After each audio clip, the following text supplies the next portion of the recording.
So if you're wondering whether to watch this discussion for the next 15 or 20 minutes, let me give you an idea about the kind of audience for whom I intend to make this discussion. So this is a discussion on choosing history as your choice for optional subject for civil service exam preparation. And I have three different set of audience to whom I intend to target this discussion. First, freshers, complete beginners to civil service exam preparation, and who have already made up their mind that their choice of option is going to be history. Second, again, freshers, but who are totally undecided on the choice of optional because you cannot simply make up your mind. Since UPSC gives you a long list of optionals and you find every optional to be enticing, you may be under a dilemma as to which optional you should be choosing for this exam. And thirdly, the set of aspirants who already have completed your PCM course and you might even have attended your optional classes for a different optional for the last 1 or 2 years, but still you're not confident about the optional. You feel there are just so many aspects of the optional, which particular optional subject that you're not clear about, and something is preventing you from developing an interest about that subject as well. If that's the case, do not linger on, do not continue with an optional that's not working well for you. Don't even hesitate to shift to a altogether new optional. It's because I also fit into this third category, because history was never my first choice of optional subject, but it was two different subjects. I first tried one, then it did not work out, tried another optional, even that did not work out. And finally, I ended up with history, and I think it was the best decision I could have made with respect to preparing for civil service examination. Because I should actually credit the role of history in pushing me into the rank list in my first attempt, pushing me into IAS in the second attempt. So history plays a very significant role either in civil service examination or in any other exams, any other competitive exams, state exams, government exams that you give. There is no escape from history, because history has a lot of role relevance to play in both prelims as well as in main stages of every different examination, right? So it has this added benefit that the time that you spend mastering optional can also be it can be utilized for getting really high scores in history questions in prelims as well, while other optional subject students probably will get around 30 to 40% questions in prelims correct. Just because you happen to study a lot because of your optional preparation, you'll be able to secure at least 70% of the questions right in history in prelims, right? So it is for these three set of aspirants for whom I would like to clarify about what I have to offer for history in the course of the next 1 year. I would say that since I have experience of clearing this exam with history two times, I'll tell you the only reason that you should have in your mind for choosing history as your optional is simply because history is very interesting. Do not listen to the advice which says that history is a scoring subject. Do not listen to the advice which says that history is a predictable subject. Yes, all these are true, but just because you have those factors doesn't mean history will be apt for you. The only reason history is going to be apt for you is because history simply, it just pulls you into the subject. And there's a popular saying about history: history can either put you to sleep or it can keep you sleepless in the nights, right? So I believe if taught correctly, if the correct historical input is provided to you in the right narrative style, I believe that history fits into the second category. It can simply keep you awake in the night with wonder, with excitement. You cannot simply let go of the book that you're reading. You just want to read page after page, and you'd make attempts to complete the entire textbook. So I believe the entire role of a faculty is simply to nudge this, to create this interest in every aspirant. And if that can be done, I'm sure history is going to be a winning formula for every aspirant, right? There are no imaginary theories, there are no concepts and abstractions like many other humanity subjects. You don't have to imagine anything. Everything is factual. Everything is black and white. That's the beauty of history. It's a fact oriented subject. There are no ambiguities in this. So, and this is the oldest discipline that is ever known to mankind, and because of which a lot of good literature exists, right? Unlike many other optional subjects, there are a few optional subjects for which you really cannot come up with the very great reading resources at all, because the subject is a novel discipline. It could have only come up in the last 100, 200 years, right? In fact, most of the humanities subjects, they have their origin post industrialization, correct? But history is not like that. You have historical sources even 3000 years back, 5000 years back. And so that's really what makes it easier and interesting to read history. And you will never for a minute feel handicapped for want of sources.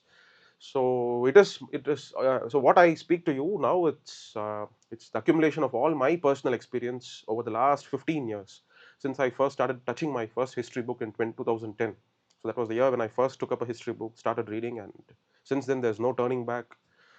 So for the last 15 years, I've been reading quite a huge number of corpus of literature for history, and it is with that I can say, for every single word in your history syllabus sheet, there is always some standard source written by some great historian, which you can always refer.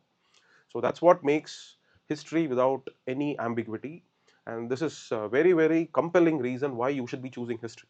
The sources are certain, and the subject can turn out to become very interesting, right? And the reason why I place the interest in the subject as the foremost reason for choosing an optional is because you are going to spend the next 1 or 2 years of your preparation every day 4 to 5 hours simply reading optional subject, no matter what optional subject you chose, right? You may be tricked into believing that a particular optional subject has a very small syllabus sheet, so there are very less books to read. No, there are always aspirants who tend to read extensively for any particular optional subject, and there is no subject which can be mastered for your optional purpose within 6 months or 8 months or 10 months. I am very certain it's going to take you the next 1 full year or even 1.5 years to master any particular optional subject so as to get into some rank in the rank list. So it is with all these ideas in my mind. So that's why I have designed a course which can handhold you for the next 1 year. So my program that I intend to launch is a course on history optional, which I have called it as History Plus. And what's the reason behind why I call it as a plus? You will be clarified on it as I walk you through the upcoming slides. So this is a program which is going to last for the next 1 year until your prelims 2025. It's a 10-month course and it's going to have 150 sessions altogether. It's because I believe I require 150 sessions to transmit all the content about every single word of your optional syllabus sheet, uh, and also to develop your writing skills, your analytical skills, and your independence and self reliance on taking a book and reading it yourself. Because I believe every single topper in history, including myself, all of us, we have read from the books ourselves. And year after year, I feel those who are not able to make it to the rank list, if they go down very badly with history as their optional, it's simply because they were the ones who looked for shortcuts. They found XYZ market materials and they just started it, reading it, without giving a thought if toppers actually read from these kind of sources or not. Right? There are very good books. There are very standard books written by various historians, which will be a part of this curriculum. So that's why I believe it is going to take at least 150 sessions to completely cover all aspects of history, and to cover 150 sessions, it's going to take at least the next 10 months at least, right? So this is a brief description about myself, and I have cracked this examination twice with history as my optional subject, and it's with my understanding of what makes any aspirant crack this examination. I have designed the structure of this entire course spanning over 150 sessions. So let me first give you a brief idea of what I believe as the set of factors that helps any aspirant crack this exam. So firstly, you have to understand that anybody who clears prelims, they are going to be quite decent with their content, right? Because without content, there's no way you can even crack prelims in the first place. So if that's the case, then what's going to be the great differentiating factor between the 15,000 aspirants who appear in the mains? I would say it's all about the skills. It's a skill of effective reading, it's a skill of writing, and it's a skill of managing a question, even though you may be short of knowledge and content. Because at least 20 to 30% of the questions in every GS paper and every paper of your optional, you will at least not be aware of exact answer for 20 to 30% of the questions. It's because that's the nature of UPSC. That's the challenging nature of civil service examination. You cannot say it's only when I'm very certain that I have 100% correct answer for every question, only then I'll even be making an attempt. Because that is an ideal state and you can never reach that ideal state. So that's why there will be a lot of questions which you are very average with content, but still you'll have to make up and you'll have to manage such kind of questions, right? So it's the intersection of these two which is going to be the winning formula to crack even general studies as well as the optional paper, right? And if there are 15,000 aspirants who are going to appear in mains, trust me, not even 5,000 to 6,000 will have both these skills intact, right? Because of variety of reasons, a lot of aspirants do not focus and do not give adequate importance on sharpening their writing skills. They are completely weak in terms of expression, articulation, right? It's because all their obsession throughout the last 1 or 2 years of their preparation has been always to equip them with knowledge and content. Somehow they should be able to make through prelims. So they have been solving a lot of objective questions without giving due focus to what all activities on a daily basis would have strengthened your writing and expression, right? So I believe even if you are a bit low on the content, let's say you're not very good with knowledge, you only have the next 1 year to prepare for history optional, and you feel that you are a slow reader and you may not be able to read adequate amount of history, I would still say you can still clear this examination if your skills are intact. So that's why my philosophy is translated into the design of this course. So that's why I have 150 sessions planned for all of you who enroll in this program. And the 150 sessions have two components: 100 sessions which are going to address the content part, 50 sessions which are going to address the skills part. And one without the other is not going to be a winning formula. So that's why I wouldn't want to give only the skills, I wouldn't want to give only the content in the 100 lectures. No, it's going to be a mix of both, so that the next 1 year you become confident enough, in the next 1 year you become capable enough to face your prelims history questions as well as your mains optional as well as general studies part of history, right? So in the 100 sessions which I'll be taking, I'll be addressing the four different parts of your history optional syllabus sheet. You have four parts: ancient, medieval, modern India, and followed by world history. So I'll be devoting around 25 sessions for each part, so that with 100 sessions, every single word in the syllabus sheet can be ticked off, right? So you should actually feel that you have something substantial in the form of your class notes, in the form of your class lectures, which has actually simplified every aspect of your syllabus sheet. This is number one. But simply attending lecture is not going to help you become self-confident. That's why there will be a lot of assignments that will be given to you. And what are these assignments? These are the assignments which is going to take you to standard textbooks. There are standard books written by Bipin Chandra for modern India, Shekhar Bandyopadhyay for modern India, A.L. Basham for ancient India, Upinder Singh for ancient India. So you wouldn't have to read entire book completely, but there are select portions of the book which I'll be giving in the form of assignments.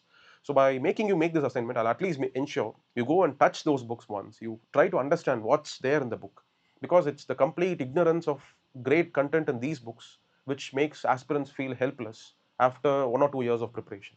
They would simply be confining their preparation only to class notes, and some aspirants wouldn't even read class notes. They'll just go and buy random XYZ material in the market, simply read this, assuming that they are good with history.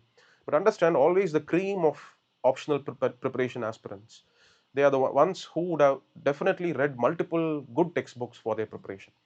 And there are so many reasons why you should be reading from the best of the textbooks, which I'll be explaining in the introductory lecture, which I'll be handling on the July 24th, right? In that lecture, I'll be clarifying to every different aspect of history optional preparation. So to keep this session brief, I would tell you 100 sessions addresses the content and the knowledge part, and these 50 sessions helps in three different ways. First is by making you assignments and by evaluating your assignments, by going through the notes that you have made.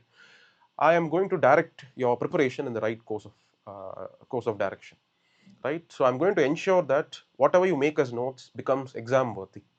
I'm going to ensure that your notes are made in such a way that you learn how to utilize them in bringing it in some part of your answers that you write. Correct? So that's going to be followed up. And the last 20 sessions that I'll be handling just 1 or 2 months before your prelims are completely to ensure your optional preparation is channelized to crack prelims, right? Because you have read at least 5 to 6 books for your optional preparation, 5 good books, and there are just hundreds of facts inside all these books.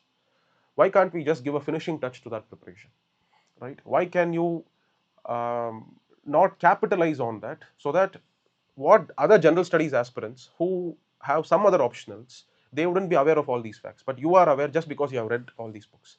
So we'll give a finishing touch to your preparation so that you get all the factual questions that comes in your prelims also correct.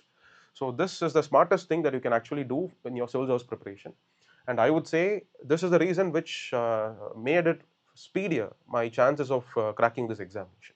Because what I prepare extensively also is used to score at least 20 to 25 marks in my prelims. Correct? So that will be taken care in the last 20 sessions, which I'll be handling just before your prelims examination. And the 20 sessions in the middle, which are to enhance your articulation skills, are to be undertaken with the help of Hindu newspapers, right? And I believe every successful aspirant in this examination would have read at least one newspaper for sure, completely.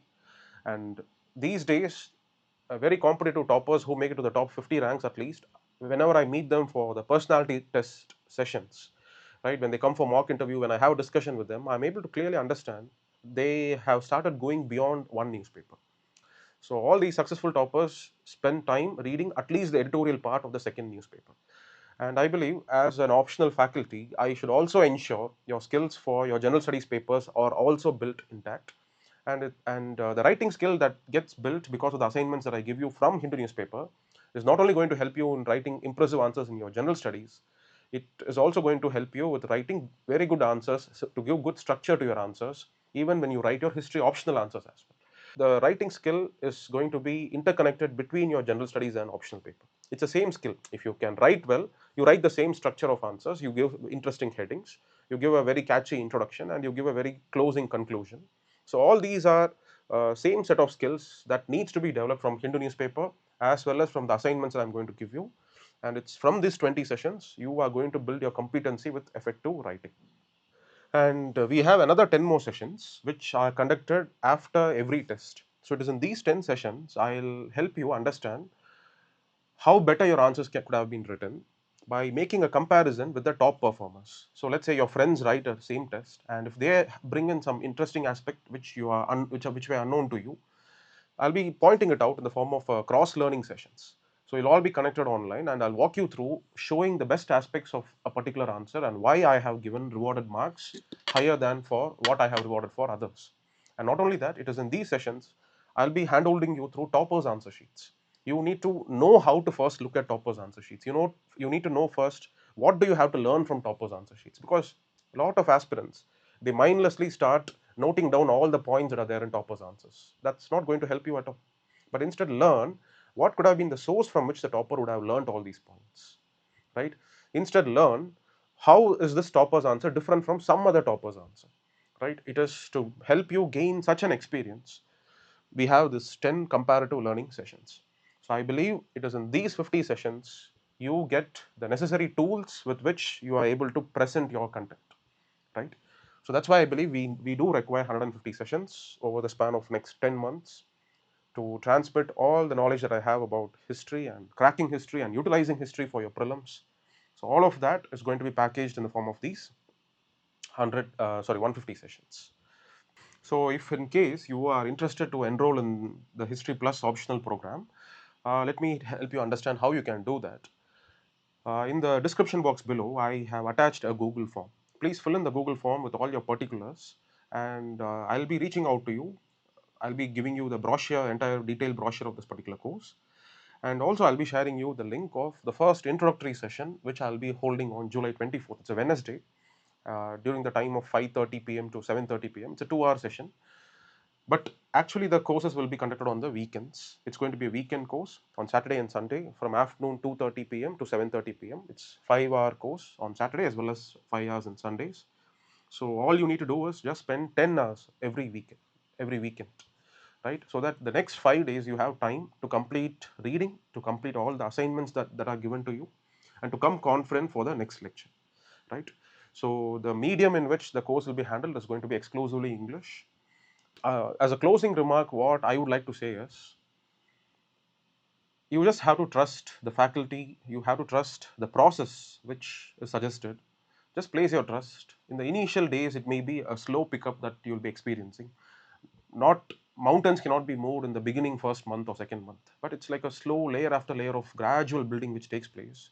So that at the end of 10th month, you feel in every aspect of this examination, wherever you face history, you are the best in it, right? So that's it. That's it about giving an introductory idea about what this History Plus program is all about. In case if you would want to simply follow my insights, if you would be interested in getting to know about what all I have to share about history optional, so you have to please subscribe to my YouTube channel here. And not only that, you also have a link of a Telegram channel which I have added below. Please go and enroll in the Telegram channel as well. You will find a lot of valuable insights in the channel about different aspects of this examination and with respect to history optional as well, right? So there are a lot of audio files, there are a lot of writings which I have posted in the Telegram channel. So I think when you have a look at all of that, I'm sure you will have a better clarity on what should be a course of preparation in the next 1 year, right? So thank you.